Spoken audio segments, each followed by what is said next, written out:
More than ever, according to public opinion polls, Americans want out of Iraq.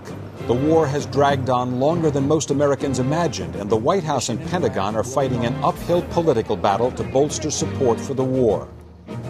How does a nation at war come to decide that the battle is no longer worth fighting? Would pulling out of Iraq mean the U.S. has lost? Lost what? Iraq or a broader war on terror? What about the Iraqis? Where would a U.S. withdrawal leave them? Do Iraqis want the U.S. to stay? What does the U.S. owe them? We'll raise these and other questions next on Great Decisions. In a democracy, agreement is not essential, but participation is. Join us as we discuss today's most critical global issues. Join us for Great Decisions. Great Decisions is produced by the Foreign Policy Association, inspiring Americans to learn more about the world. Funding for Great Decisions is provided by the Star Foundation and U.S. Trust. The war in Iraq is taking its toll in lives and treasure. It's expensive and deadly. More than 3,800 coalition forces have been killed, and somewhere between 66 and 100,000 Iraqi civilians, maybe more, have also perished. And the White House struggles to persuade Americans that things are getting better in the face of daily news of bombs killing soldiers or obliterating a crowded market. Nothing's inevitable in Iraq except more bloodshed right now. All the while, the fledgling Iraqi government, slowly reconstituting its security forces, seems unable or unwilling to help U.S. troops quell the violence. They're trying to hold this thing together. They're sitting on a violent civil war. 27 million people struggling for political power and survival. All that has left many Americans feeling they've had enough. Recent polls report that 66% of the American people feel the U.S. should either decrease the number of troops in Iraq or pull out altogether. And the war is losing support in Congress, too. Some once stalwart supporters of the president's Iraq policy from within his own party have come out in favor of getting out sooner than later. Amid a new presidential election campaign, the Democratic candidates have all called for either phased redeployments or immediate withdrawal. If you are a Democrat, you can blame the Republicans. If you're a Republican, you can blame the Democrats. And each can make a pretty good case. But the fact of the matter is the country is not unified. While the debate over staying or leaving gets attention in the media and around dinner tables, we hear much less about the consequences of either course of action. If tens of thousands of Iraqi civilians are dying every year now, what will happen if coalition forces leave? Might it get even bloodier? Would a U.S. departure create a power vacuum? And if so, who will step in to fill it? Other Arabs? The Iranians? Would they be able to accomplish what the U.S. hasn't? There are so many different factions in Iraq about which Americans know very little. Sunnis, Shiites, Kurds, and even within these groups there are different sects and tribes. Among fighting forces, there's al-Qaeda in Iraq, the Iraqi security forces themselves, and militias controlled by various political and religious factions. Will they be able to resolve their differences? Do Iraqis even want to resolve them? Exiting Iraq, deadline for democracy. Next on Great Decisions.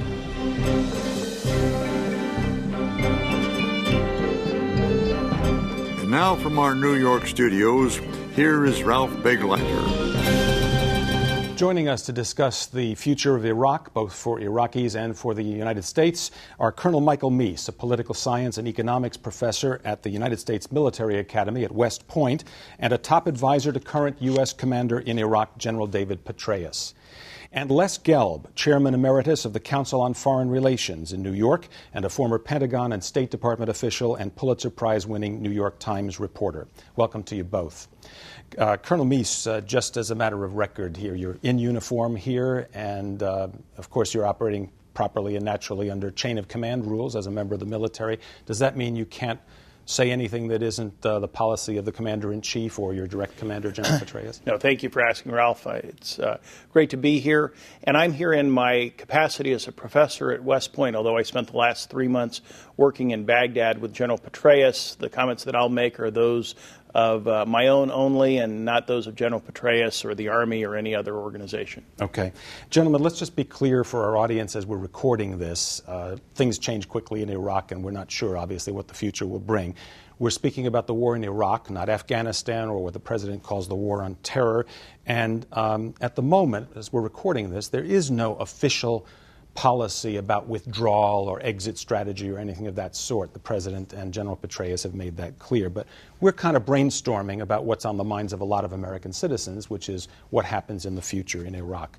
With that in mind, Les Gelb, do you want to offer a prescription for the president or for the U.S. military or for the Iraqi government? I'll offer the prescription that I think everybody who studies insurgencies believes in, that you can't have a military victory to this war. You can only have a political victory.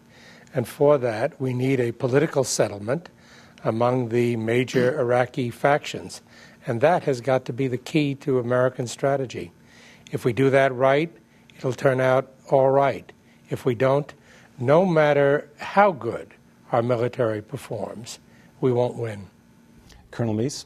I would agree with that a security solution is not going to be the thing that will solve the issues in Iraq. It has to be a political settlement, and that political settlement has to be done by Iraqis. It's very difficult to impose that from outside of Iraq by either an international body or some kind of super organization to be able to do that. The Iraqis have showed very slow steps forward in terms of resolving issues of federalism, revenue sharing, oil distribution, issues like debathification that are very complex to solve, but they're the ones that have got to solve these issues, and I think to the extent that we can, diplomatically, economically, and politically, we should help them do that. You know, we hear a lot about the Iraqis have to do this, the Iraqis have to do that, the military has to stand up, the police have to stand up, and so on and so forth.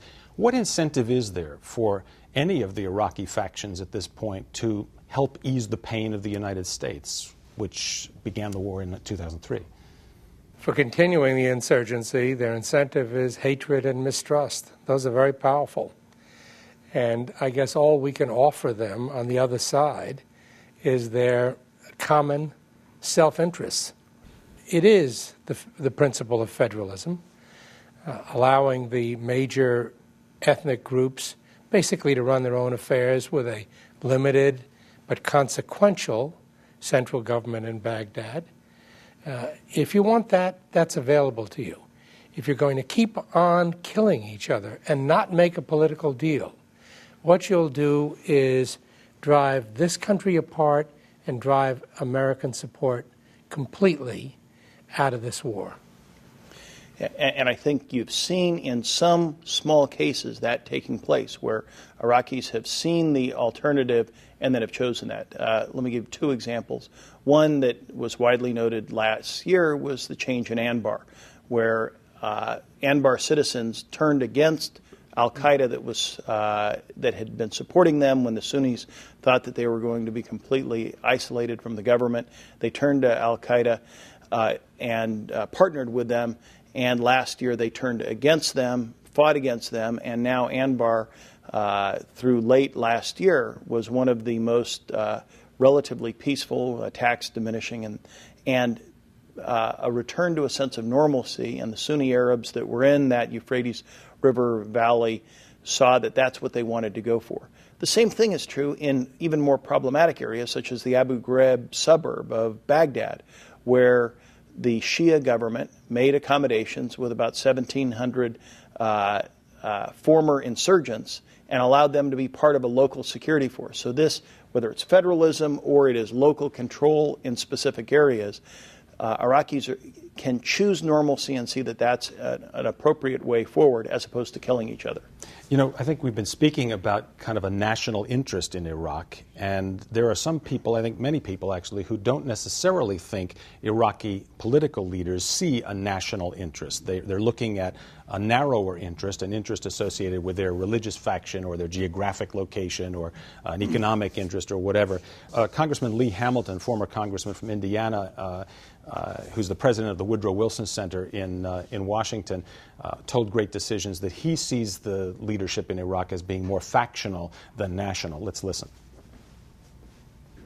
The real question that lingers in my mind in talking with Iraqi leaders is, are they Iraqi leaders or are they sectarian leaders? And I must say the evidence has been pretty strong that they are sectarian and not Iraqi leaders. The question, I guess, at this point is whether they're capable of being Iraqi leaders, of bringing the country together, whether they have the political will to do it, or whether they're jockeying for sectarian position within the country. What's your judgment about that? Well, there's no question that they're jockeying for their own sectarian positions. That's why we don't have national reconciliation. That's why we haven't had it for 4 years. These other things that are pulling them apart, their history makes it impossible for them to make these deals right now. Now, let me come back to something Colonel Meese brought up earlier. That is, we shouldn't bash their heads to get this political agreement. Well, of course not. We can't impose it on them. It won't work. But we do have leverage on them, and we should use that leverage. Right now, one of my problems is the things going on in Anbar and Baghdad, they're good, and I approve of them. We should have been doing them before. Agree. But you can't view them just as isolated acts. Otherwise, all you're doing is building up groups militarily that could come to make the Civil War worse. You've got to encase this opportunity in a political strategy. And that involves the United States doing a little arm twisting and cajoling to get them to move toward this political agreement. And I think that we are. I think Representative Hamilton was exactly right. There are no national leaders. There is no Nelson Mandela that is going to be the broad Iraqi leader. Anybody who was of that kind of broad national outlook would have been killed under the Saddam regime. So you have sectarian leaders that are learning to be somewhat national, and I think that we have seen some efforts. For example, when Prime Minister Maliki traveled to Anbar, he actually went out to Ramadi, and like a political leader, a Shia political leader, he came bearing additional gifts, i.e. budgetary allocation for Anbar. And what he found was, like many other political leaders do, when you bring money to outlying states, the Sunni Arabs there applauded him and thought that was great. And so slowly the government is learning how to be political, slowly learning how to do what we would call here pork barrel spending. And our problem is, as they're doing it slowly, and they are, and we can understand why. Right. It's not crazy that they're doing it slowly, but the clock is running out back here. What clock is running out? The political clock is running out back here, in essence, with Americans feeling we've been in this for over 4 years, paid a very high price, and we're doing it for the Iraqis. They should be able to put up a political deal to make it possible for us to leave in peace and to take care of our national security interests. And if they don't, more and more Americans begin peeling off and saying, let's get out. And that's not the answer. The answer is a political strategy and a withdrawal schedule or target or plan to back up that political strategy. And you have to do something to move that Baghdad clock faster, as well as to, in some ways, slow down the Washington clock. Because although the government in Baghdad is not as effective as it should be, it is not a failed state yet. If you pull out all of the security stops precipitously, not based upon conditions, and I would take issue with specifying a specific timeline, then you may end up. I wouldn't have a rigid timeline. I would have a withdrawal plan to fit the political strategy. Because it's to put some pressure on the Iraqis to make these deals. I would agree with that, because what you don't want, the worst solution would be a failed state in Iraq that has the government collapsing and leads to all kinds of problems. Both of you have touched on something in this last discussion that I think is interesting, which is that the U.S. military is operating in Iraq, and the U.S. military is in a position of, you use the word cajoling, I think, to try to get the Iraqi leaders to do the things the United States wants them to do. Let's face it, though, the people who signed up to be in the Army or the Marines or whatever didn't sign up saying, I want to go abroad to build a constitution, to shape laws and put up electric power lines and that sort of thing. They went to fight. They signed up to fight a war. General Barry McCaffrey makes this point about the fact that the U.S. military is being asked in Iraq to do a lot of things which many military folks were not trained to do initially and which Donald Rumsfeld famously denounced at the beginning of this war. Let's hear what he has to say.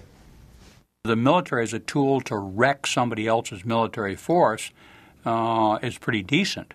And they can indeed conduct counterinsurgency operations. But what we've ended up is, our infantry company commanders using the so-called SERP funds, Commanders Emergency Reconstruction Program funds, they're the ones out rebuilding electrical grids and sewer systems and trying to stand up city councils. They're actually doing pretty good. Our lieutenant colonel battalion commanders have graduate degrees, and they're reasonable people, and they're not afraid of losing their life driving around doing these things. But where's the rest of the government? The only people that are at war in Iraq is U.S. Armed Forces and the CIA. And the rest of the government tends to sit it out. That's not to deny the courage of some foreign service officers. That is a problem, has been a problem since the beginning. It isn't that that kind of assistance wasn't offered. The rest of the U.S. government did kick in at the beginning, but essentially was told, lay off. It's a military problem. Is that a challenge for the military now, the U.S. military in Iraq? It is somewhat, and I would clarify, I think the military signed up to do whatever the appropriate authorities say that the military should do. And if that means reconstruction, counterinsurgency, the kinds of things that General McCaffrey described that we're doing very well over there, that's what folks will do. Standing up city councils, whatever will advance the U.S. national security policy in that area as determined by the leadership of the United States. The State Department has been helpful now with standing up enhanced provincial reconstruction teams that started this year. That probably should have started a long time ago, and we could have had far more of a diplomatic surge much earlier. But now that they are there, by the end of 2007, there's over 300 State Department people that are out there living with the brigade commanders and ensuring that the expenditure of these SERP funds and other funding is done in the most effective way. Not just having people like the U.S. military for doing things, but sustainable ways so that the Iraqis take credit for it and the Iraqis can push this forward to facilitate what Mr. Gelb said was a political agreement. Les, do you want to comment on that question of whether the U.S. Has kicked in enough in terms of support for the kinds of civil nation-building types of activities? This is an essential part of dealing with any security situation. And our military knew that in the wake of Vietnam and then got away from it. And the civilian leadership didn't help by saying, we're not going to do this stuff anymore. No more nation building, you don't have to worry about it. So when the situation arose, you could have predicted with certainty that the military was going to be asked to do all these things again. And now it's learning how to do them, and it's doing them pretty well. But it's late in the game because of that clock ticking in the United States on withdrawal. Well, I want to follow up on that because the clock ticking is kind of an artificial clock. It's called democracy, that artificial clock. Absolutely, and they don't have it in Iraq. Right. Is there any reason to expect that Iraqis should understand that or be particularly concerned about the American political clock and the election year? They understand it, Ralph. And that's why it's hard for me to find an Iraqi leader that wants to vote for a Democrat. They understand that the Republicans are much more likely to keep the troops in there longer. And that's what they want. They want the troops in there longer. They realized that our presence keeps that whole thing together. And that if we left, they'd be in deep trouble. So they're worried about the Democratic Party view gaining hold here. But they have to realize by what they're told by this administration, that clock is ticking, that it's a serious clock, that it's not just Democrats, that it's Americans generally saying, hey, get your act together or we're going to leave. Well, and I would agree with you.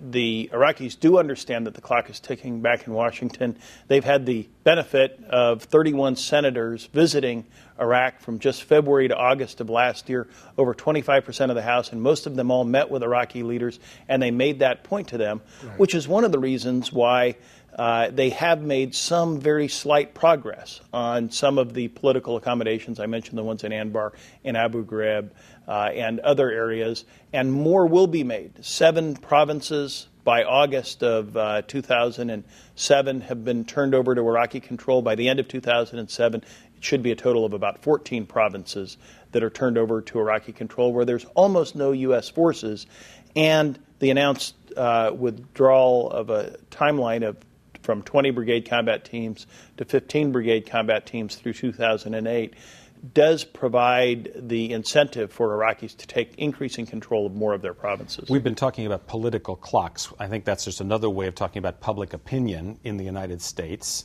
because it affects elections in the United States. Do either of you feel that somehow the war in Iraq ought to be above domestic U.S. politics, or somehow pulled out of that arena, that it should be bipartisan or nonpartisan or separate from public opinion pressures? Look, I've spent my life dealing with these problems, and the kind of debates we have in wartime, whether it's Vietnam or Iraq, really infuriate me, because everybody knows what the stakes are. Whatever they say, they understand we have got serious national security interests involved in Iraq and in the Gulf. They know that. And the military is going to serve whoever it happens to be in office, regardless. Yeah, they'll do it. But the Democrats and Republicans reduce this debate to kind of fierce, irresponsible trivia, where the debate becomes, on the Democratic side, essentially, let's get out as quickly as possible, and the debate on the Republican side is just stay the course.